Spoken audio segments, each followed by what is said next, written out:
Friends, welcome to Pavan statistics YouTube channel.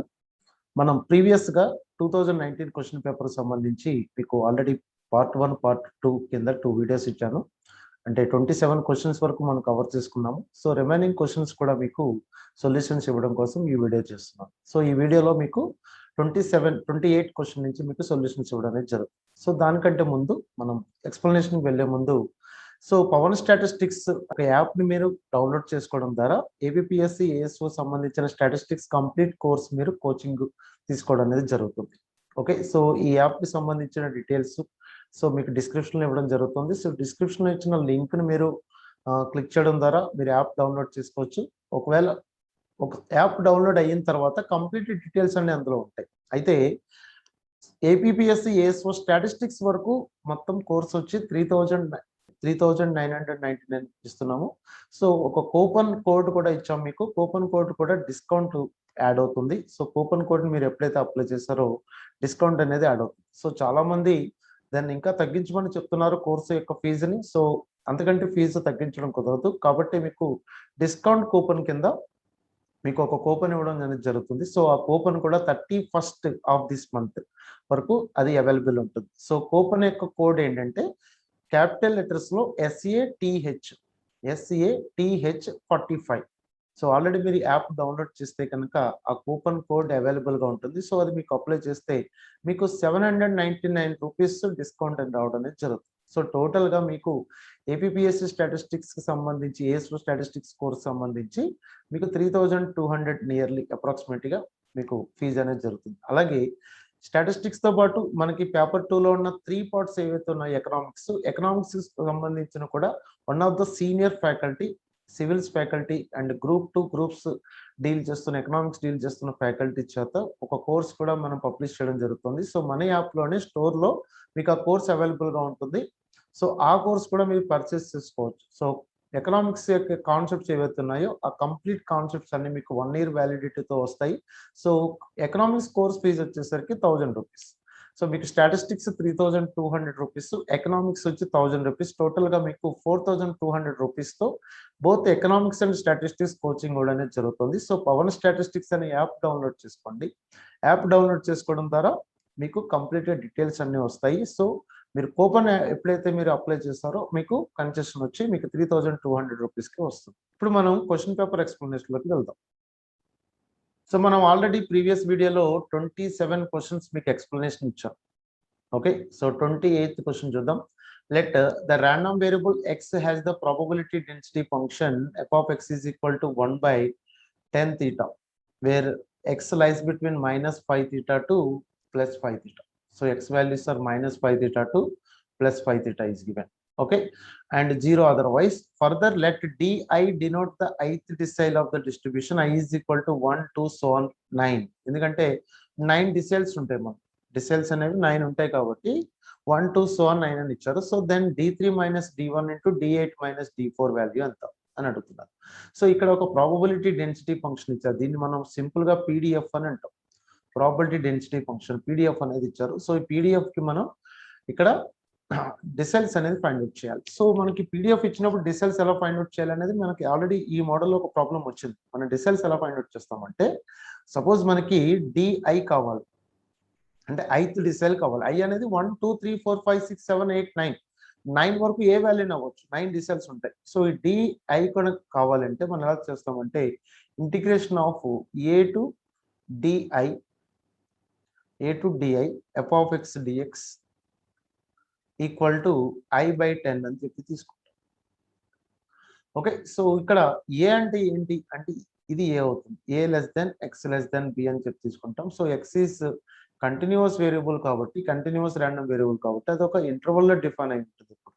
So ఇక్కడ ఏ అనేది -5 theta అవుతుంది. సో మీకు ఇక్కడ ఏ వాల్యూస్ కావాలి, d3 కావాలి అంటే థర్డ్ డిసైల్ కావాలి, ఫస్ట్ డిసైల్ కావాలి, 8th డిసైల్ కావాలి, 4th డిసైల్ కావాలి. సో మనకి d1 ఎలా వస్తుందంటే ఇంటిగ్రేషన్ ఆఫ్ a2 అంటే -5 theta to d1 f of x dx ఎంత ఉందంటే 1/10 theta ఉంది. dx is equal to I/10 అంటే I వాల్యూ 1 కాబట్టి 1/10. I వాల్యూ ఎందుకు 1 అంటే మనం ఫస్ట్ డిసైల్ ఫైండ్ అవుట్ చేస్తున్నాం కాబట్టి. సో ఇక్కడ ఇంటిగ్రేషన్ ఆఫ్ 1/tan theta అనేది కాన్స్టెంట్, ఎందుకంటే మనం విత్ రెస్పెక్ట్ టు ఎక్స్ ఇక్కడ ఇంటిగ్రేషన్ చేస్తున్నాం కాబట్టి 1/tan theta అనేది కాన్స్టెంట్ అవుతుంది. సో ఇంటిగ్రేషన్ ఆఫ్ 1x అంటే 1dx అంటే x అవుతుంది. దానికి మనం limits -5 theta to d1 apply చేయాల్సి ఉంటుంది. So that is equal to 1/10. Okay, so దీన్ని మనం సింప్లిఫై చేసుకుంటే కనుక ఇది 1/tan theta ఇదేమవుతుందంటే ఫస్ట్ మనం అప్పర్ లిమిట్ సబ్స్టిట్యూట్ చేస్తాం d1 minus lower limit -+5 theta is equal to 1/10. ఇక్కడ మీరు అబ్జర్వ్ చేస్తే 1/10 క్యాన్సిల్ అయిపోతుంది. So d1 + 5 theta is equal to ఏమవుతుందంటే theta అవుతుంది. ఓకే, సో ఫర్ d1 కి d1 + 5 theta is equal to theta అవుతుంది. అలాగే మనకి d3 కావాలనుకోండి, అప్పుడు మనకు కావాల్సిన ఈక్వేషన్ ఎలా వస్తుందంటే d1 + 5 theta is equal to 3 theta అనేది వస్తుంది. ఓకే, సో అలాగే d8 కావాలనుకోండి, d8కి ఎలా వస్తుందంటే ఈక్వేషన్ d1 ప్లస్ ఇక్కడ d3 + 5 theta. So d8 + 5 theta is equal to మనకి ఇక్కడ d8 కాబట్టి దట్ విల్ బికమ్ 8 theta అనేది వస్తుంది. ఓకే, సో బికాస్ ఇక్కడ 8 అనేది మనకి ఇక్కడ కామన్ గా అనేది జరుగుతుంది. అలాగే d4 కావాలంటే కనుక మనకి ఈక్వేషన్ ఏమొస్తుందంటే d4 + 5 theta is equal to 4 theta అనేది వస్తుంది. ఓకే, దీన్ని బట్టి మనం ఇక్కడ d1 అంటే ఏంటో చెప్పొచ్చు కదా. d1 అంటే theta -5 theta అంటే -4 theta అని చెప్పొచ్చు. అలాగే దీని నుంచి d3 ఏమవుతుంది, d3 is equal to 3 theta - 5 theta -2 theta అవుతుంది. దీని నుంచి d8 ఏమవుతుందంటే 8 theta - 5 theta that is 3 theta అవుతుంది. అలాగే ఇక్కడ d4 వచ్చేసరికి 4 theta - 5 theta -theta అవుతుంది. ఇప్పుడు వాడు అడిగిన క్వశ్చన్ ఏంటంటే మనకి d3 - d1 into d8 - d4 అడిగాడు. సో d3 - d1 అంటే ఏంటంటే ఇక్కడ -2 theta -4 theta అంటే +4 theta. ఓకే, d8 - d4 అంటే ఏంటంటే d8 అంటే 3 theta. ఓకే, -d4 అంటే -theta +theta. సో ఫైనల్ గా మనకి ఏమొస్తుందంటే 2 theta ఇంటూ 4 theta అనేది వస్తుంది. So that is equal to 8 theta square. So వాడు అడిగిన ప్రొడక్ట్ ఏదైతే ఉందో దాని యొక్క ఆన్సర్ ఏంటంటే 8 theta స్క్వేర్ అనేది బి ఆప్షన్ అనేది వస్తుంది. సో ఇది మనం ఒక ప్రాబబిలిటీ డెన్సిటీ ఫంక్షన్ ఇచ్చినప్పుడు మీన్ దగ్గర నుంచి median, mode, geometric mean, harmonic mean కానీ, క్వార్టైల్స్ కానీ, డిసైల్స్, అలాగే స్క్యూనెస్ ఫైండ్ అవుట్ చేయొచ్చు. అలాగే మనం డిస్పర్షన్ మెజర్స్ ఉన్నాయి, రేంజ్ కానీ, quartile deviation, mean deviation, standard deviation, ఇవన్నీ కూడా మనం ప్రాబబిలిటీ డెన్సిటీ ఫంక్షన్ కూడా ఫైండ్ అవుట్ చేయొచ్చు. ఓకే, ఇది ర్యాండమ్ వేరియబుల్ రిలేటెడ్ గా ఉన్న కాన్సెప్ట్స్ ఇవి. ఓకే, సో అలాగే 29 క్వశ్చన్ చూద్దాం. In a hexadecimal number system the basis. Of course ఇది స్టాటిస్టిక్స్ రిలేటెడ్ క్వశ్చన్ కాదు, కంప్యూటర్ బేస్డ్ మనకి బేసిక్స్ ఆఫ్ కంప్యూటర్స్ అనే ఒక యూనిట్స్ ఉంది కదా, అందులో నెంబర్ సిస్టమ్స్ అనేవి ఉన్నాయి, conversions of number system. So నేను ఆ కన్వర్షన్స్ ఆఫ్ నెంబర్ సిస్టమ్ కూడా మీకు స్టాటిస్టిక్స్ కోర్స్ తో పాటు అది కూడా నేను ఎక్స్ప్లెయిన్ చేయడం అనేది జరుగుతుంది. అంటే మనకి డిఫరెంట్ బైనరీ సిస్టమ్ నుంచి ఆక్టల్ సిస్టమ్కి ఎలా కన్వర్ట్ చేయాలి, లేదా డెసిమల్ సిస్టమ్కి ఎలా కన్వర్ట్ చేయాలి, హెక్సాడెసిమల్ సిస్టమ్కి ఎలా కన్వర్ట్ చేయాలి, ఈ కన్వర్షన్స్ ఆఫ్ సిస్టమ్స్ అనేవి చాలా ఇంపార్టెంట్. సో హెక్సాడెసిమల్ సిస్టమ్ అంటే ఏంటంటే 16 అవుతుంది అన్నమాట, బేస్ అనేది 16 అవుతుంది. మనకి బైనరీ అంటే బేస్ ఎంత అవుతుందంటే 2 అవుతుంది. అలాగే డెసిమల్ సిస్టమ్, డెసి అంటే ఏంటంటే 10. ఓకే, ఈవెన్ డిసైల్స్ కూడా మనకి 10 ఈక్వల్ పార్ట్స్ కాబట్టి దాన్ని డిసైల్స్ అంటాం. సో డెసిమల్ అంటే 10 వస్తుంది. అలాగే ఆక్టైల్ అనేసరికి మనకి అది 8 అవుతుంది. అలాగే హెక్సాడెసిమల్ అనేసరికి అది 16 బేస్ అవుతుంది. ఇలా మన నెంబర్ సిస్టమ్స్ అనేవి ఉంటాయి కాబట్టి దీనికి ఆన్సర్ ఏంటంటే 16. సో నెక్స్ట్ 30 క్వశ్చన్ చూద్దాం. Consider the following data related to the sales of 100 companies. Sales and number of companies ఇచ్చారు, మీడియన్ ఫైండ్ అవుట్ చేయమంటున్నారు. ఓకే, అయితే ఇక్కడ చూడండి, సేల్స్ లో మనకి క్లాస్ ఇంటర్వల్స్ ఇచ్చారు, వాటికి కరస్పాండింగ్ గా ఫ్రీక్వెన్సీస్ ఇచ్చారు. దీన్ని మనం కంటిన్యూస్ ఫ్రీక్వెన్సీ డిస్ట్రిబ్యూషన్ అంటాం.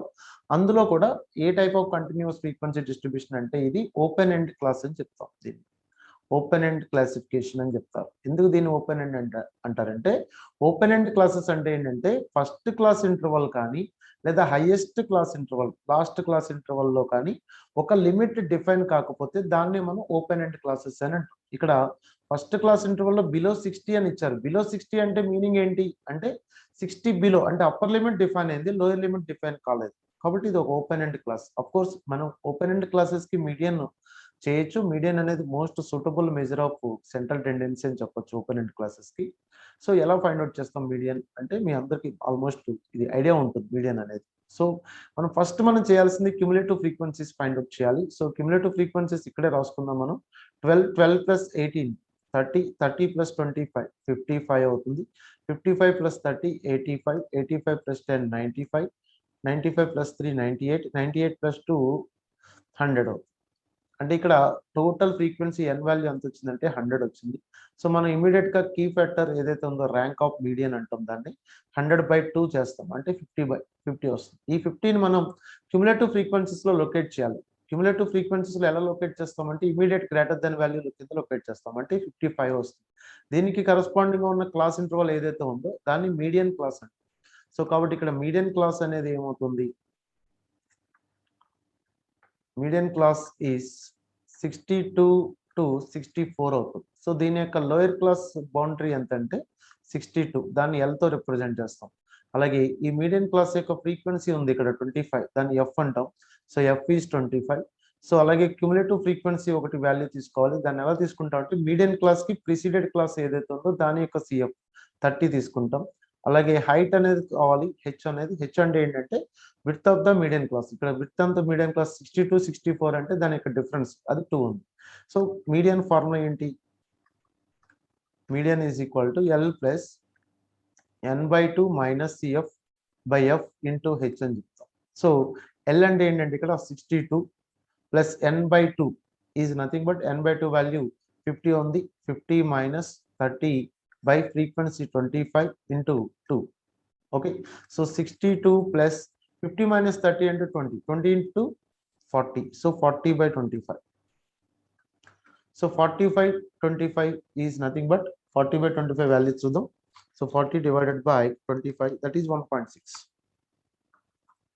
So that is equal to 62 plus 1.6 is 63.6. So 63.6 అనేది మనకి 4 ఆప్షన్ లో ఇవ్వడం జరిగింది. సో మనం మీడియన్ అనేది ఫైండ్ అవుట్ చేస్తాం. సో మామూలుగా ఇది స్టాండర్డ్ క్వశ్చన్ అనే చెప్పాలి. అంటే జనరల్ గా మనం మీడియన్ మోడ్ కానీ మీన్ కానీ ఎలా ఫైండ్ అవుట్ చేస్తాం అనేది అందరికీ ఐడియా ఉంటుంది. Next 34, given the trend equation y is equal to 16 plus 3x where x units are in years and y is the annual production of television sets, the monthly trend equation అడిగారు. So ఇక్కడ yearly trend equation ఇచ్చారు. y is equal to 16 plus 3x. ఇది straight line trend equation అని చెప్తాం. ఎందుకంటే straight line trend equation ఎలా ఉంటుందంటే y is equal to a plus bx form లో ఉంటుంది. ఇది ఒక ఇయర్లీ ట్రెండ్ ఈక్వేషన్ అనుకుంటే దీన్ని మంత్లీ ట్రెండ్ ఈక్వేషన్ కింద కన్వర్ట్ చేయాలంటే a ని మనం 12 తో డివైడ్ చేస్తాము, b ని మనం 144 తో డివైడ్ చేస్తాం. అలా డివైడ్ చేసినప్పుడు ఈ yearly equation monthly trend equation లో కన్వర్ట్ అయిపోతుంది. అలాగే మీరు క్వార్టర్లీ ఈక్వేషన్ లో కన్వర్ట్ చేయాలనుకోండి, a ని 4 తో డివైడ్ చేయాలి, b ని 16 తో డివైడ్ చేయాలి. అప్పుడు అది క్వార్టర్లీ ట్రెండ్ ఈక్వేషన్ కింద కన్వర్ట్ అయిపోతుంది. సో టైమ్ సిరీస్ అనాలిసిస్ సంబంధించిన క్వశ్చన్ ఇది. టైమ్ సిరీస్ అనాలిసిస్ లో ట్రెండ్ ఈక్వేషన్స్ అనేవి ఉంటాయి. సో ట్రెండ్ ఈక్వేషన్స్ అంటే స్ట్రైట్ లైన్ ట్రెండ్ ఈక్వేషన్స్ అవ్వచ్చు, పారాబోలిక్ ట్రెండ్ ఈక్వేషన్ అవ్వచ్చు, లేకపోతే ఎక్స్పోనెన్షియల్ ట్రెండ్ ఈక్వేషన్స్ అవ్వచ్చు. So different types of trend equations ఉన్నాయి. సో ప్రతి ట్రెండ్ ఈక్వేషన్ ని మనం కన్వర్షన్ చేయొచ్చు. ఎలా అంటే ఇయర్లీ ట్రెండ్ ఈక్వేషన్ నుంచి మంత్లీ ట్రెండ్ ఈక్వేషన్ లేదా క్వార్టర్లీ ట్రెండ్ ఈక్వేషన్ కానీ, లేదా monthly trend equation and quarterly trend equation ఇచ్చినప్పుడు దాన్ని ఇయర్లీ ట్రెండ్ ఈక్వేషన్ లో కానీ కన్వర్ట్ చేయొచ్చు. సో ఇక్కడ మనకి ఏమి ఇచ్చారంటే ఇది ఇయర్లీ ట్రెండ్ ఈక్వేషన్, ఎందుకంటే ఎక్స్ అనేది ఇయర్స్ అని ఇచ్చారు క్లియర్ గా. సో దీన్ని మనం ఏం చేయాలంటే మంత్లీ ట్రెండ్ ఈక్వేషన్ లో కన్వర్ట్ చేయాలి. అంటే మంత్లీ ట్రెండ్ ఈక్వేషన్ లో అన్నప్పుడు దేంతో డినోట్ చేయాలి, 12 తో డినోట్ చేయాలి. అండ్ బిని అంటే 3ని దేంతో డివైడ్ చేయాలంటే 144 తో డివైడ్ చేయాలి. సో దీన్ని కొంచెం సింప్లిఫై చేసుకుంటే ఇక్కడ 4 క్యాన్సిల్ అవుతుంది, 4 టైమ్స్ అండ్ 3 టైమ్స్ అండ్ 3 144 లో 48 times. So y is equal to 4/3 plus 1/48x. So that is the monthly trend equation అని చెప్పొచ్చు. సో ఆప్షన్ బి లేదా సెకండ్ ఆప్షన్ అనేది కరెక్ట్ ఆన్సర్ అవుతుంది. ఓకే, ఈ విధంగా మనం కన్వర్షన్స్ ఆఫ్ ట్రెండ్ ఈక్వేషన్ అనేది చూస్తాం. Next 35, the correlation coefficient between x and y is r define u is equal to x by 2 and v is equal to y by 3, then the correlation coefficient between u and v. ఇప్పుడు r of x comma y అని తీసుకుంటే అది r అని ఇచ్చాడు, అంటే x కి y కి మధ్యలో ఉన్న కొరిలేషన్ కోఎఫిషియంట్. ఇప్పుడు వాళ్ళకి u కి v కి కావాలి. u అంటే ఏంటంటే x by 2, v అంటే ఏంటంటే y by 3. ఓకే, అంటే ఇక్కడ ఏం చేస్తాడు, x ని 2 తో డివైడ్ చేస్తున్నాడు, y ని 3 తో డివైడ్ చేస్తున్నాడు. ఓకే, సో x ని 2 తో డివైడ్ చేయడం, y ని 3 తో డివైడ్ చేయడం అంటే దాని మీనింగ్ ఏంటంటే స్కేల్, చేంజ్ ఆఫ్ స్కేల్ అని చెప్తాం. సో అలాగే ఒక కాన్స్టెంట్ మల్టిప్లై చేసినా మనం చేంజ్ ఆఫ్ స్కేల్ అని చెప్తాం. అలాగే ఒక కాన్స్టెంట్ యాడ్ చేసినా లేదా కాన్స్టెంట్ సబ్ట్రాక్ట్ చేసినా దాన్ని మనం చేంజ్ ఆఫ్ ఆరిజిన్ అని చెప్పాలి. సో ఇక్కడ కొరిలేషన్ కోఎఫిషియంట్ అనేది it is independent of origin and scale అని చెప్తాం. Correlation coefficient is independent of origin and scale. So direction పరంగా చేంజెస్ అనేది ఉంటుంది, అది డిఫరెంట్ కాన్సెప్ట్. సో అది మీకు అర్థం కావాలంటే ఇంకా డెప్త్ గా చదవాలి. అంటే ఇక్కడ స్కేల్ ఫ్యాక్టర్స్ అనేవి సేమ్ సైన్ ఉంటాయి, అంటే 2 ప్లస్ కానీ 2 మైనస్ కానీ ఉంటే సో ఆర్ వాల్యూ సేమ్ ఉంటుంది. ఆపోజిట్ సైన్ ఉన్నప్పుడు మళ్ళీ ఆర్ వాల్యూ యొక్క సైన్ అనేది చేంజ్ అవుతుంది, డైరెక్షన్ అనేది. So what are it baby, ఇక్కడ మనం డివైడ్ చేసినా సరే మళ్ళీ మనకి independent of origin and scale కాబట్టి, అంటే డివైడ్ చేసినా మళ్ళీ మనకి సేమ్ ఆర్ వాల్యూ వస్తుంది. అంటే యూకి వీకి మధ్యలో ఉన్న కొరిలేషన్ కోఎఫిషియంట్ కూడా ఆర్ఏ అవుతుంది, because correlation coefficient is independent of origin and scale. Okay, so ఇక్కడ for which of the following data sets it is appropriate to use the correlation to measure the association between the 2 variables అని ఇచ్చారు. ఇక్కడ D1 అనే ఒక set ఇచ్చారు, D2 అనే ఒక set ఇచ్చారు. ఇక్కడ మోస్ట్ అప్రోప్రియేట్ సెట్ ఏది to study the measure of association between the 2 variables అని. ఎప్పుడైనా సరే అసలు కొరిలేషన్ అంటే ఏంటి, అసలు మెజర్ ఆఫ్ అసోసియేషన్ అంటే ఏంటంటే, ఇప్పుడు ఎక్స్ అండ్ వై అనే 2 వేరియబుల్స్ తీసుకున్నప్పుడు ఎక్స్ ఇంక్రీజ్ అయినప్పుడు వై ఇంక్రీజ్ ఆర్ డిక్రీజ్ అవ్వాలి, లేదా ఎక్స్ డిక్రీజ్ అయినప్పుడు వై ఇంక్రీజ్ ఆర్ డిక్రీజ్ అనేది అవ్వాలి, ఏదోటి అవ్వాలి, రైట్. సో ఎక్స్ లో చేంజ్ వచ్చినప్పుడు కరస్పాండింగ్ చేంజ్ అనేది రావాలి, అది సేమ్ డైరెక్షన్ లో అవ్వచ్చు, ఆపోజిట్ డైరెక్షన్ లో అవ్వచ్చు. ఇక్కడ మీరు అబ్జర్వ్ చేస్తే D1 అండ్ D2 లో ఇక్కడ ఎక్స్ అనేది ఇంక్రీజ్ అవుతూ వచ్చింది 0 1 2 3 4, కానీ వై వాల్యూస్ చూడండి 47 నుంచి 36 డిక్రీజ్ అయింది, మళ్ళీ 36 నుంచి 24 డిక్రీజ్ అయింది, మళ్ళీ 24 నుంచి 37 ఇంక్రీజ్ అయింది, మళ్ళీ 37 నుంచి 48 ఇంక్రీజ్ అయింది.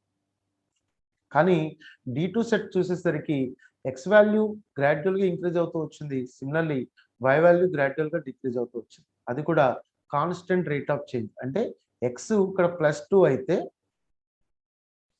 +2 ఇంక్రీజ్ అయితే వై ఏమైందంటే -4 డిక్రీజ్ అయింది. అంటే ఇది పర్ఫెక్ట్ సెట్ అని చెప్పాలి. వీటికి మీరు కొరిలేషన్ కోఎఫిషియంట్ ఫైండ్ అవుట్ చేస్తే ఆర్ వాల్యూ ఎంత వస్తుందంటే, ఇక్కడ ఎక్స్ ఇంక్రీజ్ అయినప్పుడు y constant rate of change తో డిక్రీజ్ అయింది కాబట్టి ఆర్ వాల్యూ -1 వస్తుంది.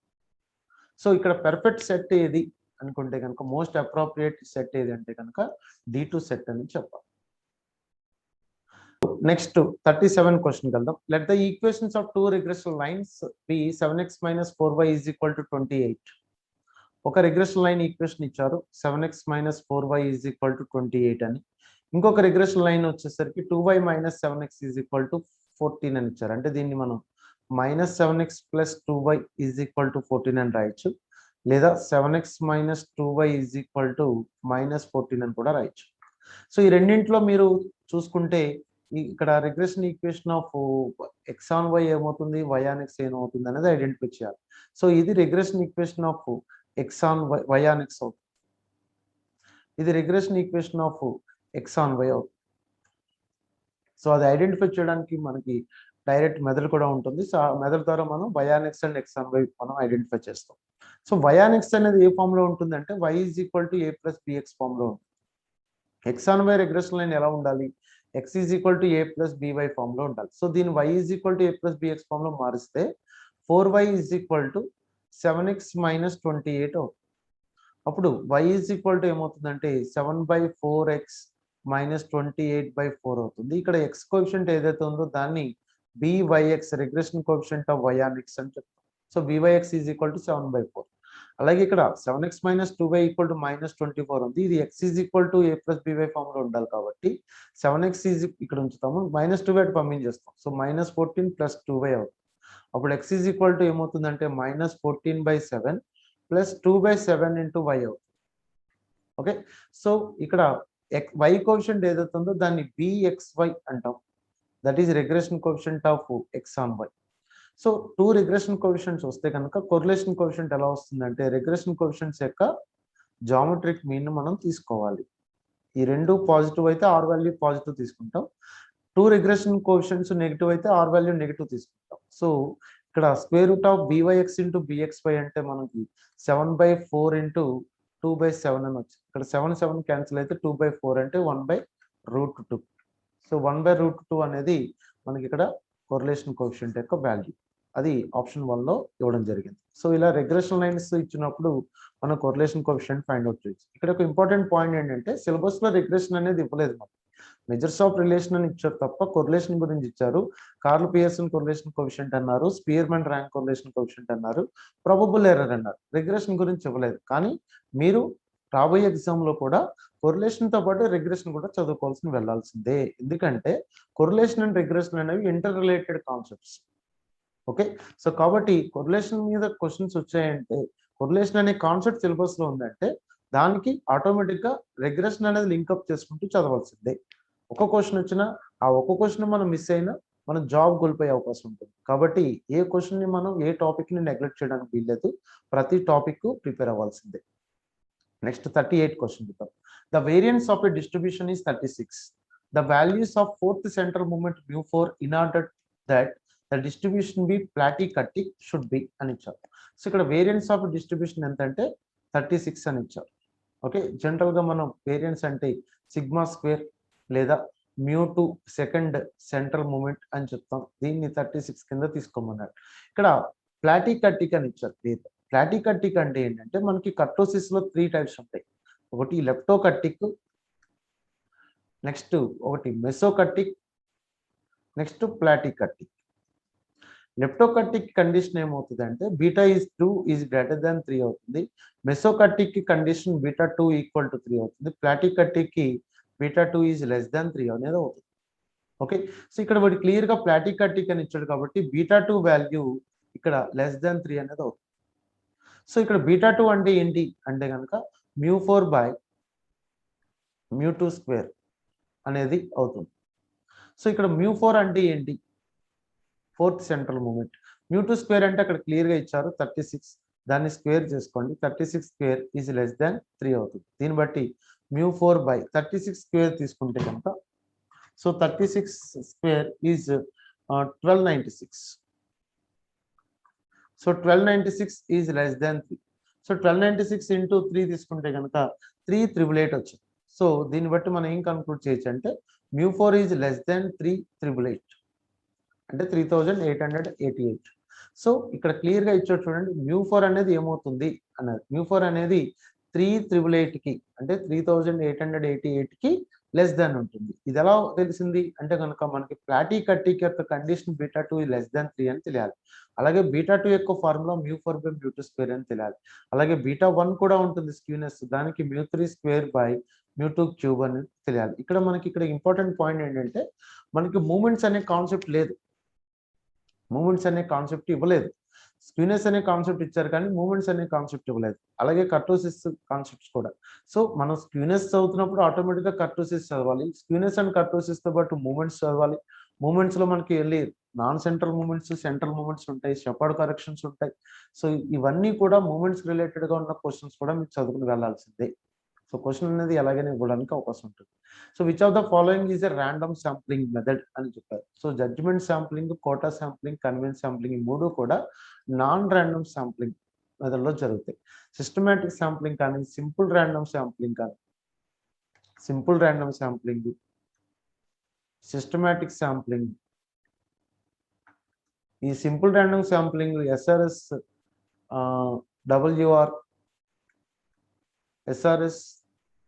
WR without replacement, with replacement కింద ఉంటాయి. సిస్టమాటిక్ శాంప్లింగ్ అలాగే స్ట్రాటిఫైడ్.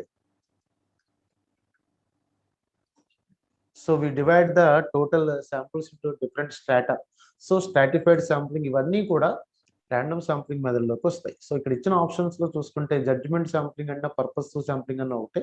సో అవన్నీ నాన్ ర్యాండమ్ శాంప్లింగ్ లోకి వస్తాయి. సో ఇక్కడ సిస్టమాటిక్ శాంప్లింగ్ అనేది ర్యాండమ్ శాంప్లింగ్ మెథడ్లోకి వస్తుంది. అలాగే 40 క్వశ్చన్ వచ్చేసరికి given that Spearman rank correlation coefficient between x and y is 0.9 when the rank 6.5 is repeated twice in the rank of y summation of d square is given 5.1 then what is the number of observations అని ఇచ్చారు. ఇక్కడ rank correlation coefficient value ఇచ్చారు r is equal to 0.9. అయితే ఒక rank 6.5 అనేది twice 2 times repeated అవుతుంది. Already మీకు ఇలాంటి ప్రాబ్లం మనం ఇందాక డిస్కస్ చేసాము. సో ఏంటంటే m అనేది ఇక్కడ 2 టైమ్స్ రిపీట్ అవుతుంది కాబట్టి ర్యాంక్ యొక్క ఫ్రీక్వెన్సీ 2. సో దీని యొక్క కరెక్షన్ ఫ్యాక్టర్ ఏమవుతుందంటే m into m square minus 1. So 2 అనేది m into m square minus 1 by 12. So 2 అనేది m అయితే కనుక దీని వాల్యూ 0.5 అనేది వస్తుంది. ఓకే, అంటే మనం సమ్మేషన్ ఆఫ్ డిఎస్ స్క్వేర్ కి 0.5 యాడ్ చేయాలి. So r is equal to 0.9 అయినప్పుడు దీని ఫార్ములా ఏంటంటే 1 minus 6 into summation of d square plus correction factor by n into n square minus 1. దీని వాల్యూ మనకి 0.9 అని ఇచ్చారు. So 6 into summation of d square ఇచ్చారు కదా 5.1. కరెక్షన్ ఫ్యాక్టర్ మనం అప్లై చేయాల్సింది 0.5 కదా, by n into n square minus 1. 1 అటు పంపించేస్తే ఇది ఏమవుతుందంటే 0.1 అవుతుంది. ఓకే, సో 5.1 ప్లస్ 0.5 అంటే ఇది 5.6 అవుతుంది. సో 5.6 ఇంటూ 6 ఎంత చూద్దాం. 5.6 ఇంటూ 6 ఈజ్ 33.6 వచ్చింది. సో నాకు ఫైనల్ గా న్యూమరేటర్ లో 33.6 by n into n square minus 1 is equal to 0.1.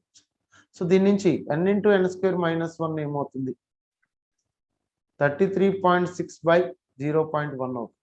Okay, 336. So ఇక్కడ n into n square minus 1 value 336 వచ్చింది. ఇక్కడ మనం ట్రయల్ అండ్ ఎర్రర్ మెథడ్ లో వెళ్ళాలి. అంటే n వాల్యూలో మనం సబ్స్టిట్యూట్ చేసుకుంటూ వెళ్తాం.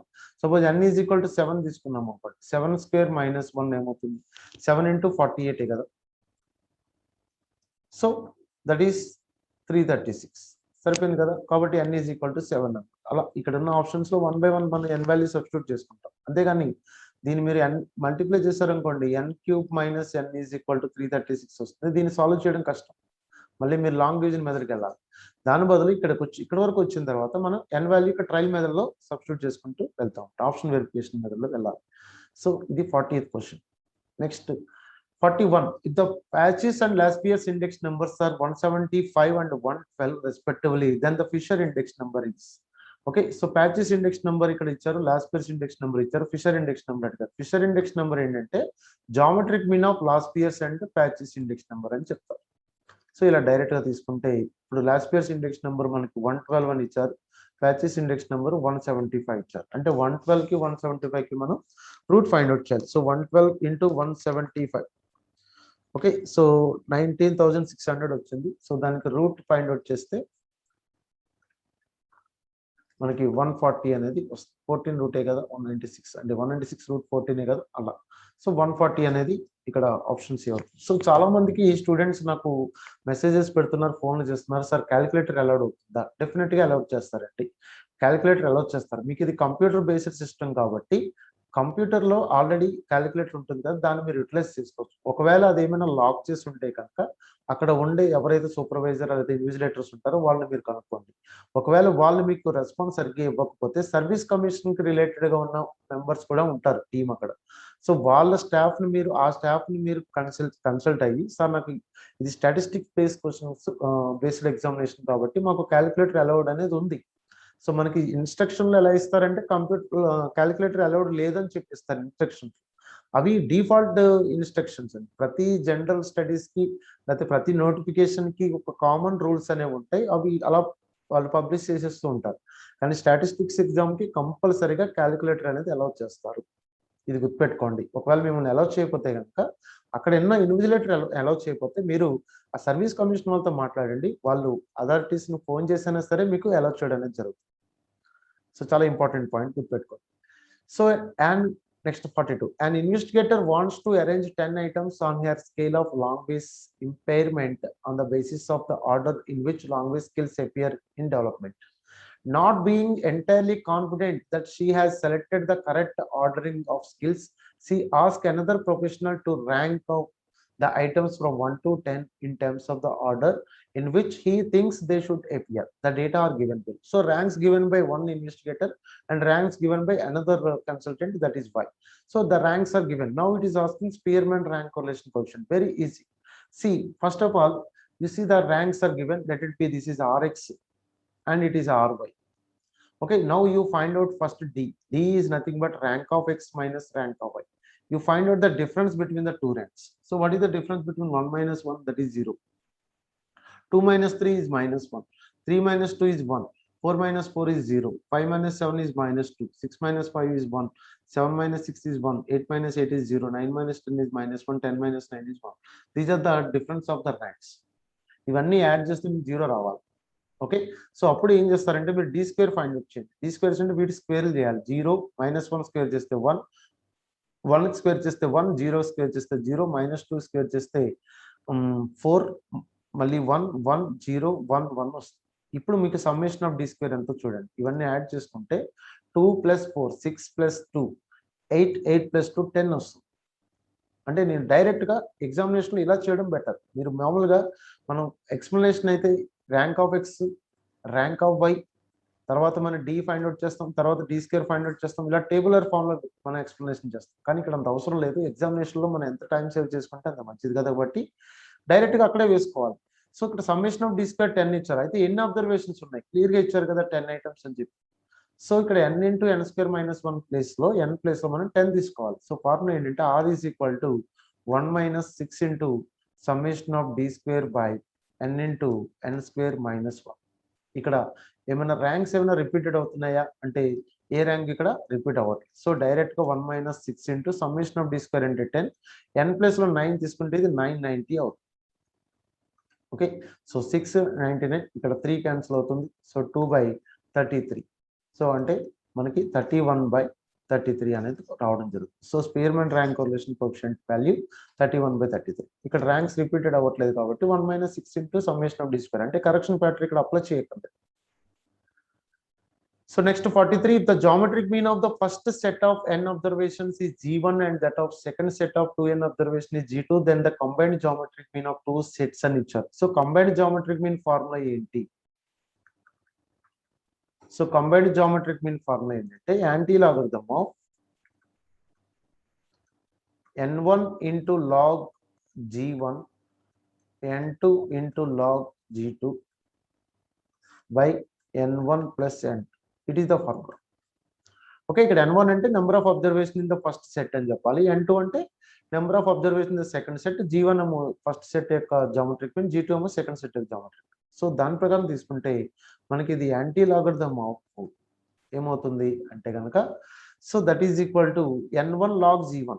చూడండి ఇక్కడ n1 అంటే first set of observation n ఉంది, n log G1 రాసుకుందాం, plus n2 number of observation second set, అవి ఎంత ఉన్నాయంటే 2n అండి. So 2n log G2 by n1 plus n2 అంటే n ప్లస్ 2n అనేది వస్తుంది. రైట్, సో ఇక్కడ n కామన్ తీసుకోవచ్చు కదా. సో ఇక్కడ n కామన్ తీసుకుంటే ఇక్కడ already n plus 2n 3n వస్తుంది. సో ఒక స్టెప్ రాసుకుందాం. So anti log of n common తీస్తే మనకి మిగిలేది ఏంటంటే log G1 plus 2 log G2 ఉంటుంది బై ఇక్కడ n ప్లస్ 2n ఎంత అంటే 3n అవుతుంది. ఇప్పుడు nn క్యాన్సిల్ చేయండి. సో మనకి ఇంకా ఫైనల్ గా మిగిలింది ఏంటంటే anti logarithm of log G1 plus 2 log G2 మనం ఎలా రాసుకోవచ్చు అంటే log G2 స్క్వేర్ అని రాసుకోవచ్చు. G2 స్క్వేర్ అని రాసుకోవచ్చు. రైట్, సో బై ఇక్కడ ఎంత ఉందంటే 3 అనేది ఉంది. సో ఇక్కడ మనం anti logarithm of log G1 plus log G2 square అంటే ఏమవుతుందంటే log G1 G2 whole power square అనేది అవుతుంది. ఓకే, బై 3 అనేది ఇక్కడ ఉంది. సో ఈ 3 అనేది మనకి 1/3 అవుతుంది. So 1/3 of anti log of log G1 G2 whole square. దీన్ని సింప్లిఫై చేసుకుంటే మీకు G1 G2 స్క్వేర్ ఈ 1/3 అనేది పవర్ లాగా వచ్చేస్తుంది, పవర్ 1/3 అనేది వస్తుంది. ఓకే, సో ఈ విధంగా మనం combined geometric mean formula use చేసి మనం దీన్ని ప్రూవ్ చేయడం అనేది జరుగుతుంది. అలాగే 44లో చూడండి, The following table shows the frequencies and cumulative frequencies of the waiting time measured in minutes between eruptions of the Old Faithful geyser in Yellowstone National Park. Right. So the values of x and y are respectable. So questions అసలు ఎక్కడి నుంచి తీసుకున్నట్టు కూడా తెలియట్లేదు. Even terminology చూడండి, terminology కూడా full complete గా different terminology, right. So whatever it may be, మనం తెలిసిన కాన్సెప్ట్ మనం దీనికి అప్లై చేసుకోవాలి. అప్లై చేసుకుని మనం ఫైనల్ గా మనం సొల్యూషన్ తీసుకురావడం ఇంపార్టెంట్. సో ఇక్కడ ఫ్రీక్వెన్సీస్ ఇచ్చారు, ఇక్కడ క్యుములేటివ్ ఫ్రీక్వెన్సీస్ ఇచ్చారు. ఇక్కడ క్యుములేటివ్ ఫ్రీక్వెన్సీస్ లో లాస్ట్ వాల్యూ ఏదైతే ఉందో అది టోటల్ ఫ్రీక్వెన్సీకి ఈక్వల్ అవుతుంది. అంటే ఇది టోటల్ ఫ్రీక్వెన్సీ ఎంత అంటే 272. సో ఆ విధంగా మనం క్యాలిక్యులేట్ చేసుకోవాలి. సో ఇక్కడ 21, 56, ఎక్స్, 77, 80, 12 ఇవన్నీ యాడ్ చేస్తే మీకు 272 రావాలి. సో 21 + 56 యాడ్ చేద్దాం. 21 + 56 + 77 + 80 + 12, సో 246 అవుతుంది. So X + 246 is equal to 272. So X is equal to ఏమవుతుందంటే, so 272 minus 246, so that is 26. So x value 26 అవుతుంది. సో మీరు ఒకసారి చూసుకుంటే 26, ఆఫ్ కోర్స్ 2 ఆప్షన్స్ లో ఉంది కాబట్టి మళ్ళీ చేద్దాం. సో ఇక్కడ 26 అనేది తెలుస్తుంది కదా, సో ఇది 26 అవుతుంది.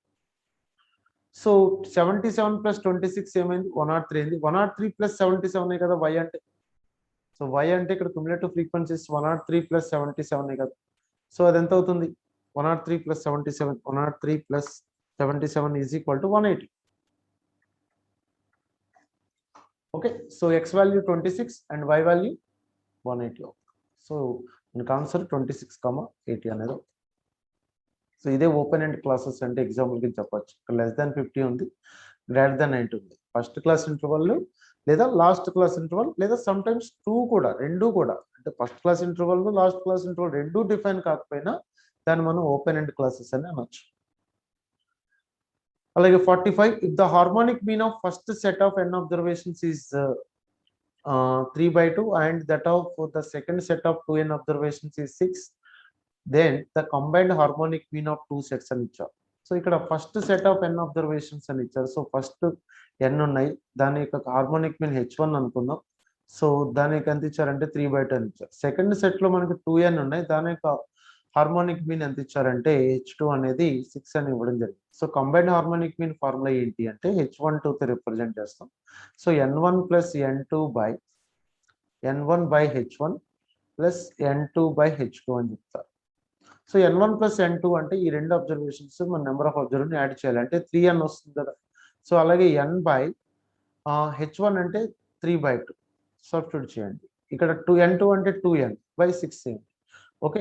సో ఇక్కడ కూడా n కామన్ తీస్తే పైన 3 ఉంటుంది. ఇది 1/3/2 అంటే 2/3 అవుతుంది. అలాగే ఇది 1/3 అవుతుంది. సో ఫైనల్ గా 2/3 + 1/3 అంటే 3/3 అంటే ఫైనల్ గా 3/1 కదా.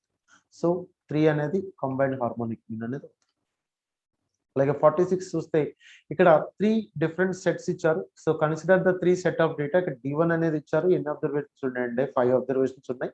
D2 లో 5 అబ్జర్వేషన్స్ ఉన్నాయి, D3 లో కూడా 5 అబ్జర్వేషన్స్ ఉన్నాయి. ఇక్కడ A1, A2, A3 అనేవి D1, D2, D3 యొక్క మీడియన్స్ అని ఇచ్చారు. So which of the following is correct. ఇక్కడ చూడండి, చాలా వరకు క్వశ్చన్స్ చాలా కాంప్లికేటెడ్ గా ఇచ్చి మధ్య మధ్యలో ఇలాంటి క్వశ్చన్స్ కూడా అదే తరహాలో ఇవ్వడం జరిగింది. అంటే ఏంటంటే అప్లికెంట్ ఏం చేస్తాడంటే అక్కడ ఈ క్వశ్చన్స్ అన్ని చూసిన తర్వాత సో చాలా వరకు క్వశ్చన్స్ రాకపోవడంతో ఇలాంటి క్వశ్చన్స్ చూసి కూడా ఇదేదో కూడా అలాంటి క్వశ్చన్ అయి ఉంటుంది కాబట్టి నాకు రాదన్న ఉద్దేశంతో దీన్ని స్కిప్ చేసే అవకాశాలు ఉన్నాయి, బికాస్ నెగిటివ్ మార్కింగ్ కూడా ఉంది కాబట్టి. కానీ ఇక్కడ చాలా సింపుల్ క్వశ్చన్ చూడండి. A1 అనేది D1 సెట్ యొక్క మీడియన్. మీడియన్ అంటే ఏంటి, మనం అసెండింగ్ ఆర్డర్ లో కానీ డిసెండింగ్ ఆర్డర్ లో కానీ అరేంజ్ చేసి మిడిల్ వాల్యూ చూడాలి. మిడిల్ వాల్యూ ఎంత, 116. కాబట్టి A1 అనేది 116 అయిపోయింది. A2 అనేది మీడియన్ ఆఫ్ D2. ఇక్కడ మిడిల్ వాల్యూ ఎంత, ఇది కూడా అసెండింగ్ ఆర్డర్ లోనే ఉందిగా. సో A2 అనేది కూడా 116. అలాగే A3 అనేది D3 సెట్ యొక్క మీడియన్. ఇవి కూడా అసెండింగ్ ఆర్డర్ లోనే ఉన్నాయి కదా. దీని యొక్క మీడియన్ ఎంత, 119. అంటే A3 అనేది 119. ఈ 119 ని మనం 116 - 3 అని రాయొచ్చు కదా. 116 ప్లేస్ లో మనం కావాలంటే దీన్ని A3 - 3 కింద రాసుకోవచ్చు కదా. అంటే ఇక్కడ ఎలా ఇచ్చారంటే మనకు కండిషన్ చూడండి, A1 = A2 = A3 - 3. -3 సబ్స్టిట్యూట్ చేస్తే సరిపోతుంది కదా 116 కింద. సో 119 - 3 అంటే ఏమవుతుంది, 116 వస్తుంది. అదే అక్కడ వాడు ఇచ్చిన కండిషన్. సో ఈ కండిషన్ సాటిస్ఫై అవుతుంది. సో చాలా సింపుల్ క్వశ్చన్. కానీ ఎప్పుడైతే ఈ ఆప్షన్స్ చూసారో, ఎప్పుడైతే ప్రీవియస్‌గా డిఫరెంట్ మోడల్స్ మనం చూస్తున్నామో, ఇది కూడా అలాంటి క్వశ్చన్ అయి ఉంటుంది అని చెప్పి వదిలిపెట్టేస్తారు. ఓకే. సో ఈ విధంగా మనం కన్‌ఫ్యూజ్ చేసే అవకాశాలు కూడా చాలా ఉన్నాయి. So if the geometric mean of 2 sets both n observations are G1 and G2, what is the combined geometric mean? అంటే ఇక్కడ n1 is equal to n2 is equal to n అయితే జామెట్రిక్ మీన్ ఏమవుతుంది అని అడుగుతున్నారు. So n1 is equal to n2 అయితే మనకి ఏమవుతుందంటే anti logarithm of combined geometric mean G12 is equal to anti logarithm of ఇక్కడ లేదా లాగ్ G12 అని కూడా రాసుకోవచ్చు. n1 లాగ్ G1 కాబట్టి n1 అంటే n కదా, n log G1 అవుతుంది. ఇది కూడా n log G2 అవుతుంది. బై n ప్లస్ n అంటే 2n అవుతుంది. So that is equal to anti logarithm of ఇక్కడ n కామన్ తీసుకుంటే మనకి log G1 plus log G2 by 2 అనేది వస్తుంది. సో దీన్ని మనం ఎలా రాసుకుంటామంటే 1/2 ఆఫ్ లాగ్స్ G1 G2 అని రాసుకుంటారు. So that is equal to anti logarithm of log G1 G2 whole power 1/2 అని రాస్తారు. యాంటీ లాగరిథమ్ ఆఫ్ లాగరిథమ్ అంటే మళ్ళీ G1 G2 పవర్ 1/2 అని వస్తుంది. ఓకే 1/2. సో 1/2 పర్ n కాదు 1/2 అనేది కరెక్ట్. సో అలాగే ఇక్కడ 48 ఇక్కడ 2 స్టేట్మెంట్స్ ఇచ్చారు. ఏ స్టేట్మెంట్ కరెక్ట్ అని అడుగుతున్నారు. The value of correlation coefficient does not depend on the variable units అని ఇచ్చారు. The correlation coefficient does not depend on which the variable is treated as the response and which is explanatory variable అని ఇచ్చారు. ఇక్కడ correlation coefficient అనేది ఒక ratio, that ఒక relative measure అని చెప్పాలి. కొరిలేషన్ కోఎఫిషియంట్ అనేది ఒక రిలేటివ్ మెజర్. రిలేటివ్ మెజర్స్ కి ఎప్పుడు యూనిట్స్ ఉంటాయి. మనం కంపారిజన్ పర్పస్ లో యూజ్ చేస్తాం కాబట్టి రిలేటివ్ మెజర్స్ కి అనేవి యూనిట్స్ అనేవి ఉండవు. సో ఇది first statement is correct. Does not depend on the variable units. అంటే మీరు ఎక్స్ కి వై కి కొరిలేషన్ కోఎఫిషియంట్ ఫైండ్ అవుట్ చేస్తున్నారు. ఎక్స్ ఏ యూనిట్స్ ఉన్నాయో, వై ఏ యూనిట్స్ ఉన్నాయో, కొరిలేషన్ కోఎఫిషియంట్ కి అవే యూనిట్స్ ఉండాలని అనేది ఉండదు. కొరిలేషన్ కోఎఫిషియంట్ అనేది ప్యూర్ నెంబర్. ఎటువంటి యూనిట్స్ దానికి డిపెండ్ అవ్వదు, యూనిట్స్ మీద డిపెండ్ కాదు. కాబట్టి first statement correct. Second statement ఏంటంటే ఇప్పుడు ఎక్స్ అండ్ వై అనే 2 వేరియబుల్ ఉంటాయి కదా. ఇది ఎక్స్ అనేది వై మీద డిపెండ్ అవ్వచ్చు, లేదా వై అనేది ఎక్స్ మీద డిపెండ్ అవ్వచ్చు. ఎక్స్ వై మీద డిపెండ్ అయితే ఇది డిపెండెంట్ వేరియబుల్ అంటాం. వైని ఏమంటామంటే ఇండిపెండెంట్ వేరియబుల్ అంటాం. దాన్ని ఎక్స్ప్లనేటరీ వేరియబుల్ అని కూడా అంటారు. ఓకే ఇక్కడ కొరిలేషన్ కోఎఫిషియంట్ అనేది ఇక్కడ ఎక్స్ అనేది ఎక్స్ప్లనేటరీ వేరియబులా, లేకపోతే వై అనేది ఎక్స్ప్లనేటరీ వేరియబులా, లేదా ఎక్స్ అనేది రెస్పాన్స్ అంటే డిపెండెంట్ వేరియబుల్ అనేది ఇక్కడ సంబంధం లేదు. కొరిలేషన్ కోఎఫిషియంట్ దాని మీద డిపెండ్ కాదు. ఎక్స్ అండ్ వై వాల్యూస్ తీసుకుంటాము. ఎక్స్ యొక్క డైరెక్షన్ బట్టి వై ఎలా మారుతుంది. ఎక్స్ ఇంక్రీజ్ అవుతున్నప్పుడు వై డిక్రీజ్ అవుతుందా, ఇంక్రీజ్ అవుతుందా. సో డైరెక్షన్ మీద డిపెండ్ అవుతుంది తప్ప ఎక్స్ వై మీద డిపెండ్ అవుతుందా, వై ఎక్స్ మీద డిపెండ్ అవుతుందా అనేది ఇంపార్టెంట్ కాదు. సపోజ్ ఫర్ ఎగ్జాంపుల్ మీరు ఇన్కమ్ అండ్ ఎక్స్పెండిచర్ తీసుకున్నారనుకోండి. ఇన్కమ్ అండ్ ఎక్స్పెండిచర్ అనేది ఏంటి, పాజిటివ్ కొరిలేషన్ అని చెప్తాం. ఇన్కమ్ పెరిగి కొలితే ఎక్స్పెండిచర్ పెరుగుతుంది. సో ఇక్కడ ఎక్స్పెండిచర్ అనేది ఇన్కమ్ మీద డిపెండ్ అయ్యింది. సో ఎక్స్పెండిచర్ అనేది ఇన్కమ్ మీద డిపెండ్ అయినా, లేదా ఇన్కమ్ అనేది ఎక్స్పెండిచర్ మీద డిపెండ్ అయినా, సాధారణంగా డిపెండ్ కాదు. ఒకవేళ అయినా అక్కడ మనం కొరిలేషన్ కోఎఫిషియంట్ దాని మీద డిపెండ్ అవుతుంది. అంటే ఏది ఎక్స్ వై మీద డిపెండ్ అవుతుందా, వై ఎక్స్ మీద డిపెండ్ అవుతుందా అనే దాని మీద డిపెండ్ కాదు. Correlation coefficient x and y values మీద డిపెండ్ అయ్యి మనం ఫైండ్ అవుట్ చేస్తాం. సో సెకండ్ స్టేట్మెంట్ కూడా correct. Okay so both 1 and 2 are correct. So ఇంత డెప్త్ గా మీరు ప్రిపేర్ అవ్వాల్సిన అవసరం ఉంది. ఎప్పుడైతే స్టేట్మెంట్ టైప్ లో క్వశ్చన్స్ వస్తున్నాయో కంపల్సరీగా థియరిటికల్ గా సౌండ్ నాలెడ్జ్ ఉంటేనే కానీ అది ఏది కరెక్ట్ ఏది రాంగ్ అనేది కరెక్ట్ గా మనకు తెలియదు. ఓకే ఈ పాయింట్ మీరు చాలా జాగ్రత్తగా క్యాచ్ చేయండి. సో మీకు ఇలాంటి స్టేట్మెంట్స్ కి కరెక్ట్ గా మీకు ఆన్సర్స్ తెలియాలంటే థియరిటికల్ గా చాలా డెప్త్ గా చదవాల్సిన అవసరం ఉంది.